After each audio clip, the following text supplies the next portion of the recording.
All right, so discipleship. That's what we're going to be looking at again this evening. We're going to be looking at, if you want to grab your Bibles, we're going to be looking at Matthew chapter 20. Matthew chapter 20. We're going to be looking at verses 20 through 28 specifically. All right, so we're going to be in Matthew chapter 20 through 28. Now, as you're going there, I want to ask this question. When you were a child, what did you want to be when you grew up? So as you find your way there, when you were a child, what did you want to be when you grew up? I wanted to be a truck driver. All right, wanted to be a truck driver. Was there any specific reason why you wanted to be a truck driver, or it was just cool? No, I just, I just want kind of been on the. It was when I was real young. Okay. As a kid. Yeah. So, anybody else? What did you want to be when you grew up? A lawyer. All right. I want to be a nurse. A nurse, a lawyer, a nurse. Why a lawyer? Because it was a step to the Supreme Court. So, because you like to argue. It was a step to the Supreme Court. You wanted to have that kind of a position. You wanted to be there. Okay. I was in junior high school. Okay, that's fine. You wanted to be a nurse. You said, Nikki. Yeah. What was? I got my CNA and then I liked it, but when you do more. Okay, all right. So you just wanted to do more of that. All right. Anybody else? What did you want to be when you grew up? I want to be a teacher. A teacher. What was the reason? Do you remember? I think just being at school. Okay. Just being around that kind of thing. Yeah. I thought I wanted to be a musician. A musician. All right. Okay. I played in the high school band for 7 years. All right. And that worked out real well for you, right?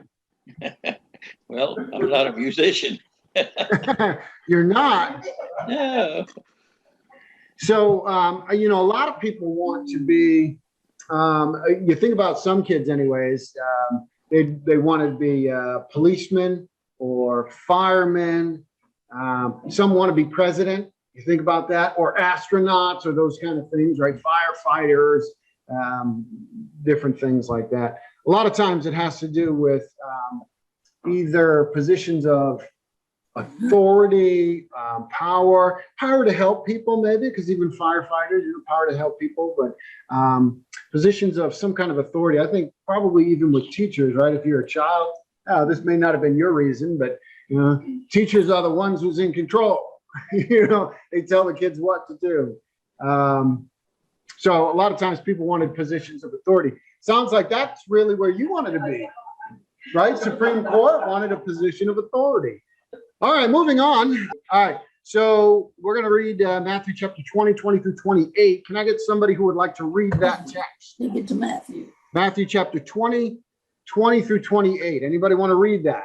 I'll be glad. You will. All right.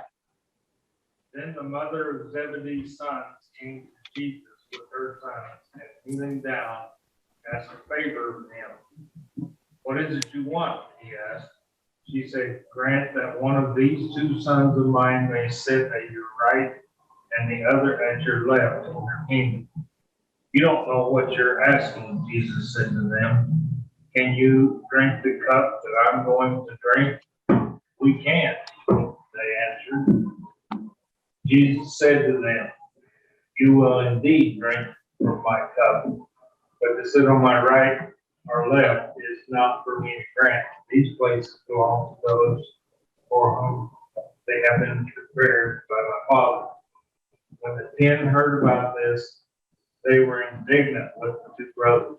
Jesus called them together and said, you know that the rulers of the Gentiles lord it over them, and their high officials exercise authority over them. Not so with you. Instead, whoever wants to become great among you must be your servant, and whoever wants to be first must be your slave. Just as the Son of Man did not come to be served, but to serve and give his life a ransom for men. All right, thank you. All right, so how do you, think the mother of the sons of Zebedee felt about her two boys? What do you think she was, how do you think she felt about her sons? I think she loved them. All right, she loved them. I think that's true. Do you think she wanted the best for them? Yes. I think most parents, both mothers and fathers, but I think most parents want the best for their children. Did she have maybe high expectations, high hopes, high aspirations for her children? Yes. Yeah. I mean, yeah, I think so. And I think we can see that today. Parents want the best for their children, and a lot of times parents will even have pride in their children. Sometimes it's an unhealthy pride. We talk about idolatry of children and things like that. Sometimes parents live through their children. Sometimes you see, proud mom or dad of a, honor student or something like that. But a lot of times, parents want the best. And I think she wanted the best too. I think she had high expectations. And so I think we see that kind of there. High expectations, high aspirations. What request did she make of Jesus in verse 21? One on the left, one on the right. One on the left, one on the right. What is that? What was she asking? What does that mean when she said, let one of my sons be on your left and one be on your right? What was she asking for? Honor? It sounds like she's one of those that was expecting an earthly kingdom. Yes. And in that new Israel, that her sons Jesus would be the chief. And yeah, in the ancient world, what did that mean? To sit at the right or the left hand of someone. What did that?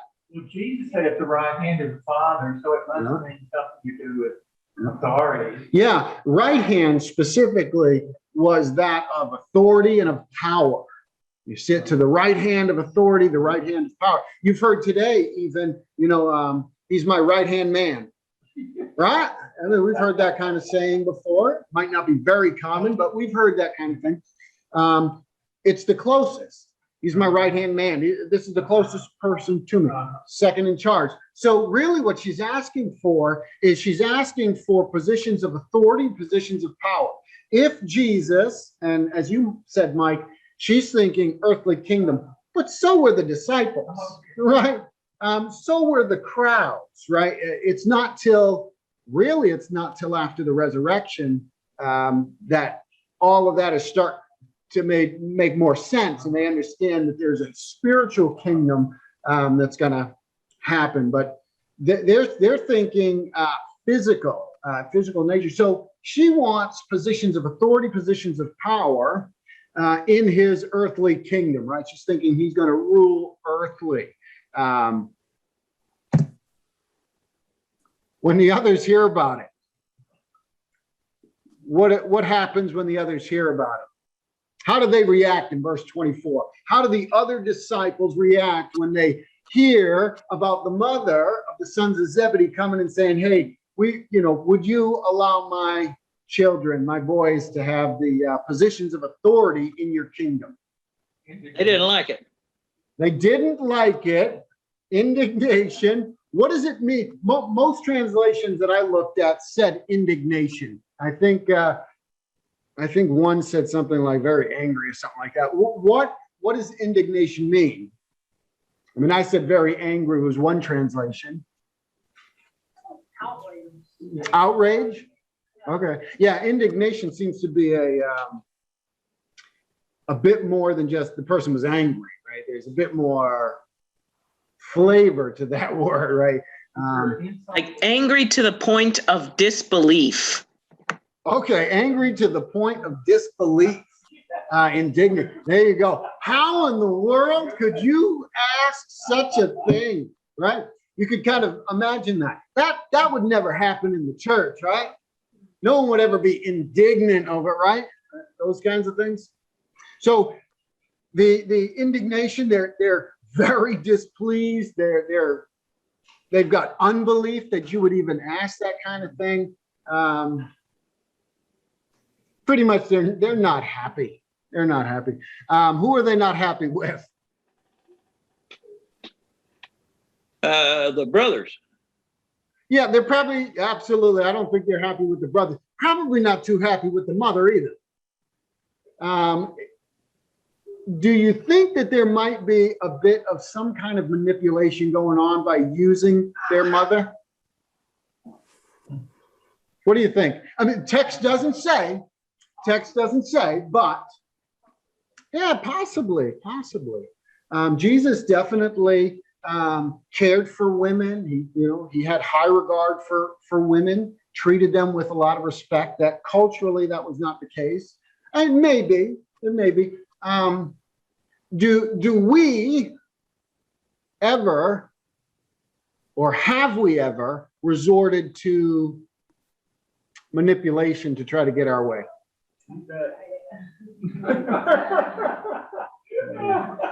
So it's certainly within the character of human beings to try to get their way by manipulation. Now, again, we don't know for sure, but we could certainly see ourselves using someone else to get our way or try to get some kind of manipulation going. James, who were I have forgot the sons of Zebedee were. James and John, I believe. James and John, Yeah. the sons of thunder. Yes. Boranerges and all that. I believe so, yeah. Wow, they were already putting stuff forward. Already putting themselves forward. All right, so why do you think the other disciples were angry? Why were they indignant? Why were they upset about this? In some ways, they weren't personally They were involved. being uppity. Okay. I thought they'd be, Okay. Maybe taking the place of some of them that might have wanted to be on the right way. Yeah, right. Maybe they were. They were all on the job working. How come I didn't think of that first? Right? Where's mom? Where's dad? Let me get something going here. Maybe because they didn't think to have their parents kind of come forward in front of Jesus to do that. Did the disciples on occasion jockey for position? Not just here, but did they often argue or talk about who is the greatest? Yes. Yeah, absolutely. Can somebody do me a favor and read a text? Mike, are you okay, comfortable reading a portion of text real quick? Could you look at Mark chapter 9, verse 34? I'll give you another text that you can look at another time, Luke chapter 22 and 24. But Mark chapter 9 and verse 34, when you get that, Mike, just go ahead and read that for us. Okay, but they kept silent. For on the way, they had argued with one another about who was the greatest. All right. So, I mean, we kind of jumped in the middle of what's going on there. But the point is, that's the disciples. They had been arguing along the way. Now, who are they walking with? You don't know the context, but I bet you could guess. Jesus. They're walking with Jesus, and they're arguing over who is the greatest. So this is not something uncommon for the disciples to be doing, right? We see it in other passages. Like I said, Mark chapter 9, 34, Luke 22, 24, as well as this passage here. We see this jockeying for position. So these guys are probably indignant. They're probably angry and upset, not because this was an inappropriate thing to do, but because this could step in their way of being. Somebody's jumping in front of me to get the position of authority. That doesn't happen in the world today, right?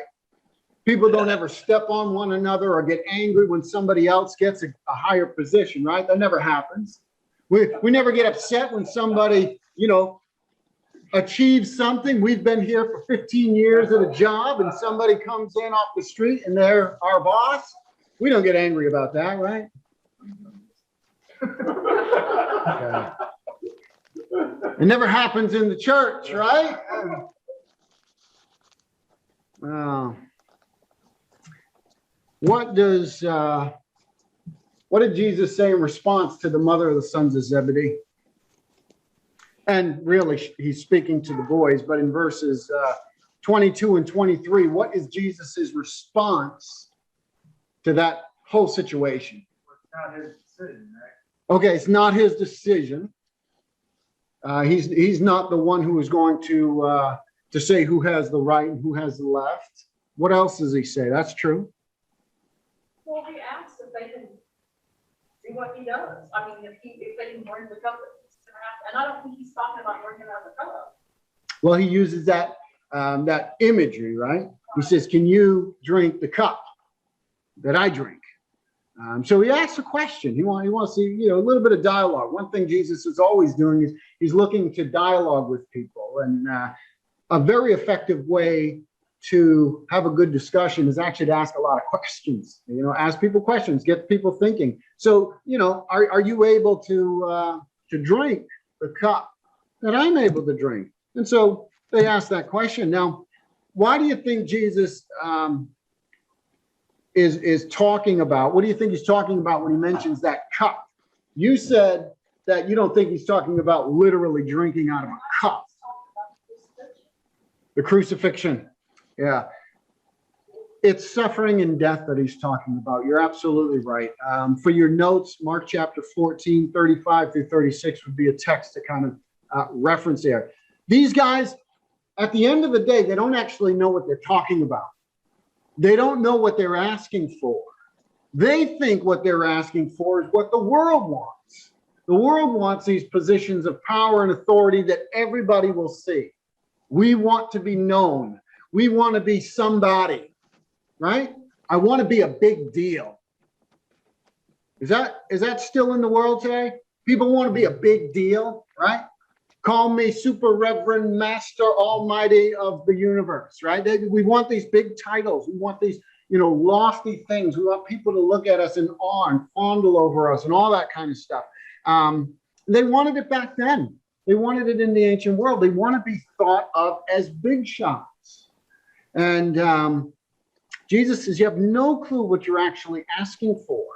Can you drink the cup? They say, sure we can. And Jesus' response to that is what? When they say, we can drink the cup. Didn't he say you will? He did. So he says, you don't know what you're asking for. Can you drink the cup? They say, yeah. Now they have no clue what they're saying, but Jesus says, you're right. You are going to drink the cup. And he's talking about suffering, right? His cup is the cup of suffering and of death on a cross. And they are going to give their life. Jesus knows they're going to suffer for the gospel as well. They're going to suffer for his namesake. And then he says, obviously, it's not my place to give it. There's a place prepared. Now, I firmly believe that when Jesus is talking about this, he's talking about his crucifixion, and the people on his right and his left are people being crucified with him. When Jesus is lifted up and exalted, the crucifixion was a lifting up of an exaltation in a real sense. There's going to be a person on the right and the left when Jesus enters that point of suffering, where he dies for the sins of the world, where there's that glory that happens, where sins are forgiven at the cross and all of that. There's going to be people there. It's just not these two, but there's going to be a guy on the right and the left. They didn't understand what they were asking for, because I don't think they would have wanted to be crucified with Jesus. Do you? No, I don't think so. I don't Not if think they knew what was going on. What's that? I said, not if they knew what they were talking about, they would. Yeah, not if they knew what was going on, and they didn't. They didn't have a clear understanding about what it was. So Jesus says, you don't know what you're asking for. And it's problematic because there's going to be some people on my right and my left when I enter into that glorification part where I am exalted above and presented to the world.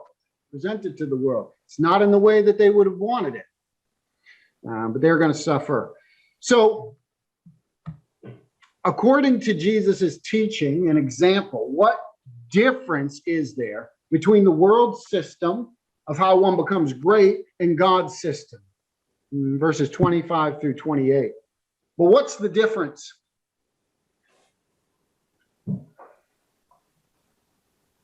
Well, I So- think in God's system, I mean, you know, the lesser are gonna be the greater, and the greater are gonna be the lesser. Okay, the lesser are going to be greater, the greater are going to be lesser. The great ones are not gonna be, you know, it's gonna be upside down. Well, that's a great point, right? Because at the cross, what did the world think of Jesus?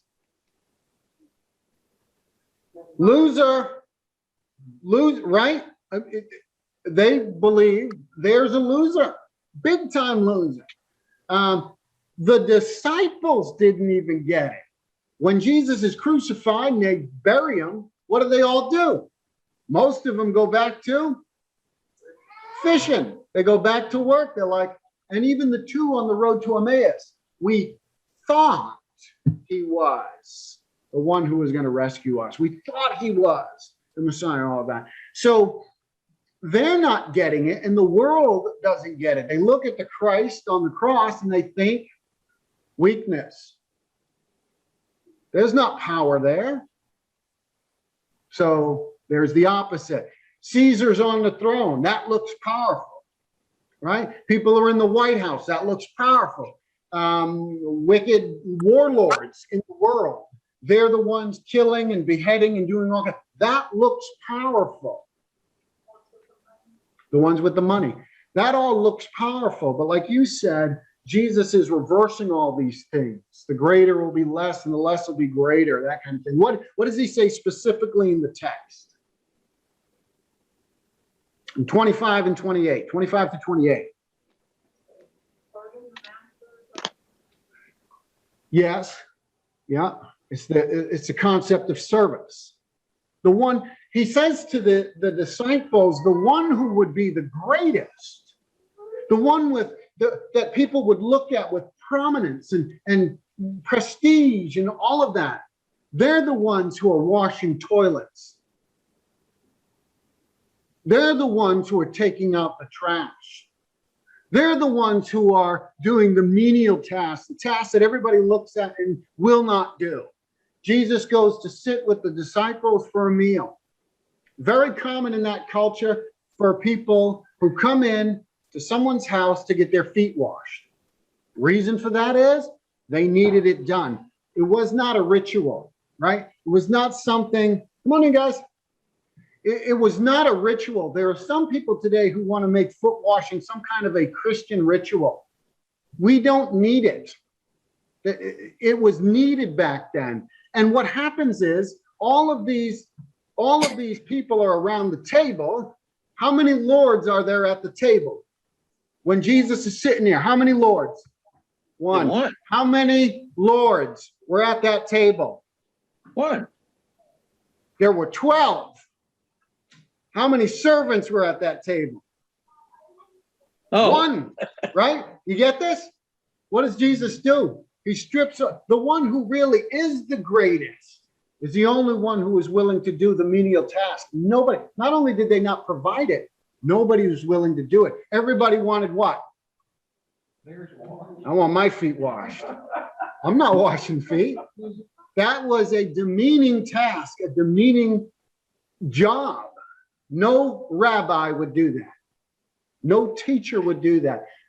There really was only one servant who was the Lord, but there were 12 who were thinking more like the world thinks when they think about what does it mean to be in power and authority. Jesus says, if you want to be great in the kingdom, you're going to be the person who serves others. Do you think that we do that in Christianity today, as far as like putting ourselves higher than others? Do we do that today in Christianity, putting ourselves higher than others? What do you think? I think we do. Yeah, I think there are times when we do that. I think we know the text. Everybody's quoting the text. We sing the hymns that talk about these kinds of things, and yet we act differently at times, right? I'm not suggesting everybody does it all the time, but we could certainly fall into that, can't we? We certainly fall into, I want to be greater. I want to be, nobody wants to take out the trash, right? Very few people.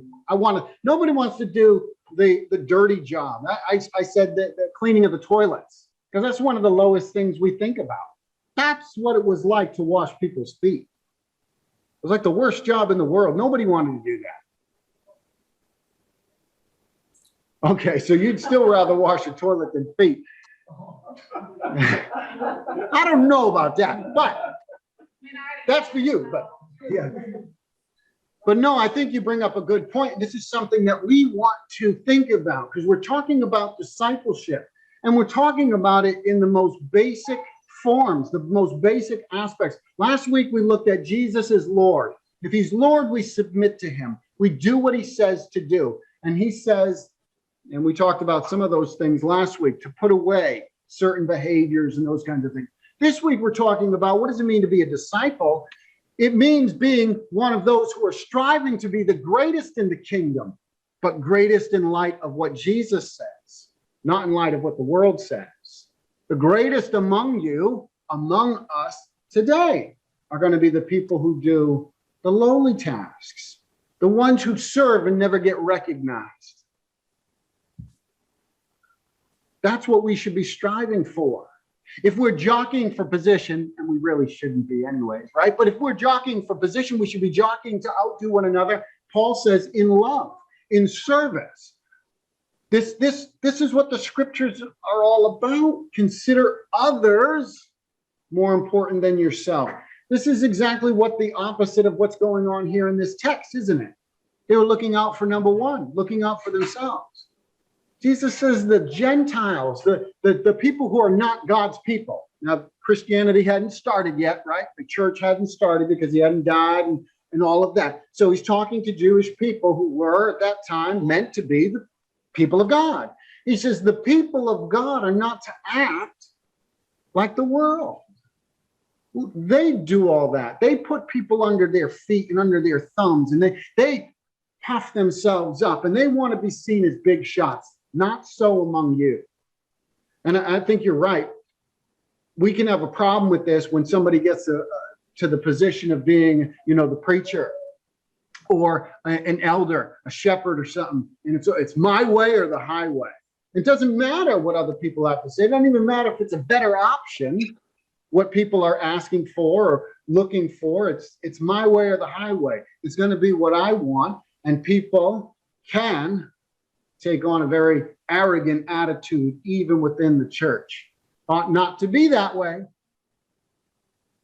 But you know as well as I do. Well, let me ask this. Is it a challenge to do what Jesus says here? Yeah. I think most of the time it's a challenge. I'm not saying we don't do it. I'm not saying we can't do it. Can we do it? We talked about it last week. We can do it. We got to choose to do it, but it doesn't mean that it's not hard. And the reason it's hard is because for multiple reasons, but one of them is that's the way of the world. And we're acting counterculture. We're acting different than the world. People like to lord it. Jesus used that term, lord it over them. Want to be the ones in charge. I want you to serve me, right? The more servants you have, the greater you are.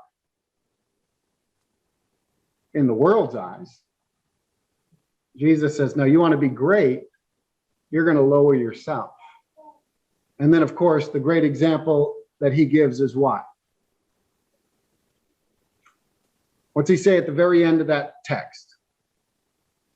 Somebody online got that text. What's the last verse say? It says, just as the Son of Man did not come to be served, but to serve and to give his life a ransom for many.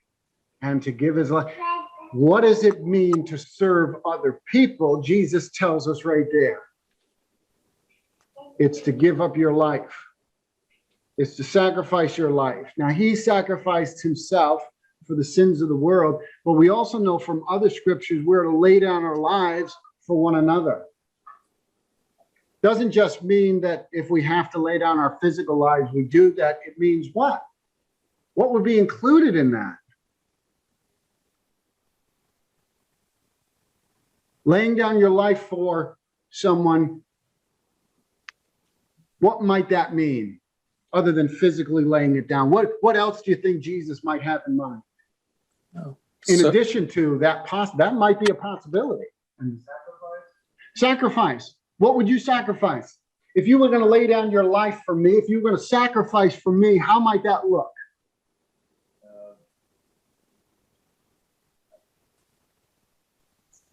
I think our time is a good one. Okay, our time. Our time's precious, isn't it? Could be money, but to be honest, probably most of us wouldn't have a problem giving a couple bucks here and there to somebody. Giving up your happiness, right? Giving up your momentary happiness. I find it to be very happy when I'm sitting on the couch and I got a bucket of, chocolate chips and peanut butter. That's my snack. You might not like that. I like that. And I like to pop on a show or listen to a Bible study or participate, something like that. Our brother Larry, I believe Larry's online. He teaches a phenomenal Bible study. You want to get involved in it, let me know. I'll give you the address. It's a WebEx thing. Phenomenal, Friday night. That's for me wonderful. But am I willing to sacrifice that if a brother or sister calls? I need him. How difficult is that? But that would be laying down our lives. That would be serving one another. And to do it without all the applause. Great job. What if nobody thanks you? So what? Yeah. Yeah. I agree with you. We're not saying it's easy. Yeah. That's what it means to be a disciple. This is what Christianity is about. I'm telling you, it's not about coming and singing hymns on Sunday morning. We do that. That's not what it's about. It's about Jesus. It's about laying down our lives. It's about sacrifice. It's about all of that stuff. That's the hard stuff. So that's what it means to be a disciple. That's the thing we need to take home tonight is we want to be the greatest in the kingdom. We should want to be the greatest in the kingdom, according to what Jesus says. We want to serve one another. All right, so this is what I want you to think about this week. So think about how you can be great in the kingdom by serving this week. How can you serve this week? How can you be a servant, both at home, in the kingdom of God, in the community, in your workplace? How can you strive to serve this week? And it might cost you. It might cost you. It might be hard. It might be difficult. And if it is, good. God bless you. Do it. Do the difficult thing. Because you want to be more like Jesus, don't you? I do. And this is what Jesus says. Be like me. Be like me. So how can you serve this week? Does anyone listen to Yeah, we listen to it sometimes. Yeah.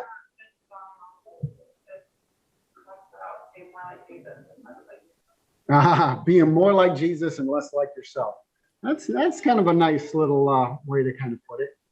What was she talking about?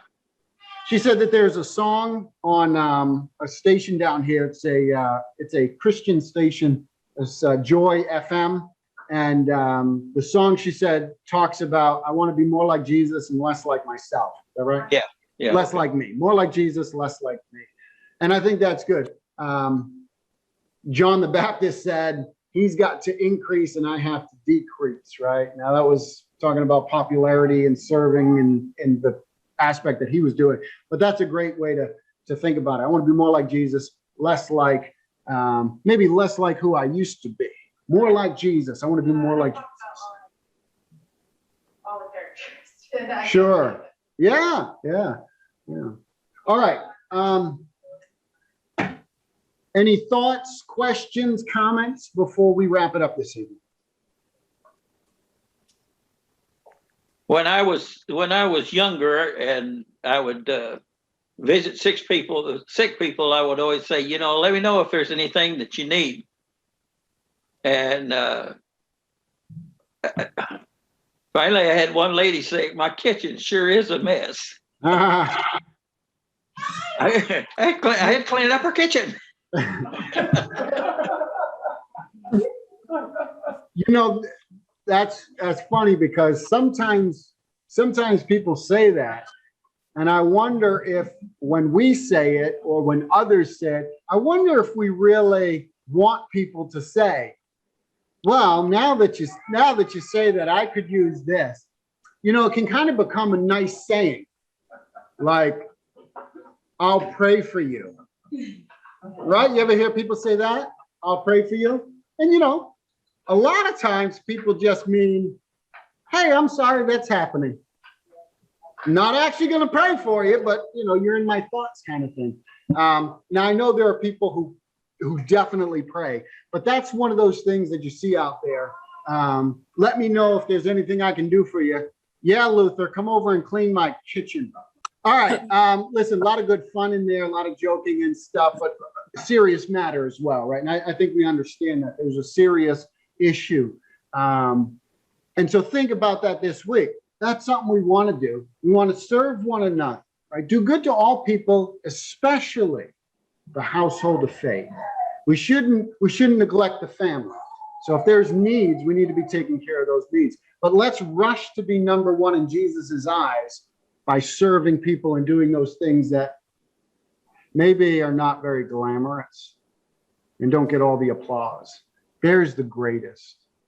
All right, if there's no other questions, thoughts, anybody online?